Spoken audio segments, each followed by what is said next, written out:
আজ মানে এটা 17ই জুলাইয়ের ব্লগ। তোমরা আমার গলা শুনে অলমোস্ট বুঝতে পারছো আমার গলাটা প্রচণ্ডই ভাঙা, শরীর সত্যিই খুব খারাপ ছিল, ভাইরাল ফিভার থেকে সবাই বেঁচে।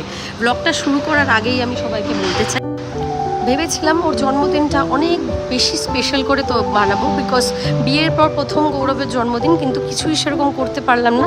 একটা কেক, আর ও খুব গাছ ভালোবাসে বলে একটা গাছ, আর কাঠ ভালোবাসে বলে একটু কাঠ, আর কাঠের মধ্যে একটু সুন্দর সুন্দর লেখা আর একটা মাগ দিয়েছিলাম। আর আনফর্চুনেটলি সেদিনই শরীরটা এতটাই খারাপ ছিল, পুরো বিছানার সাথে পড়েছিলাম। তারপর ওর বন্ধুরা এলো, আর বিকেলবেলা একটু পছন্দ করে বলে একটু সাজলাম, আর একটু শাড়িও পরলাম, যেহেতু শাড়ি পরতে ভীষণ ভালোবাসি, আর গৌরবও বললো একটু শাড়ি পরো। এইভাবে মজায় দিনটা কেটে গেল। আর গৌরবের জন্মদিনের জন্য তোমরা সবাই ওকে একটুখানি উইশ করে দিও, আর ঠাকুরের কাছে প্রে করো যেন ও সবসময় সুখে থাকে আর খুশি থাকে আমার সাথে। বাই।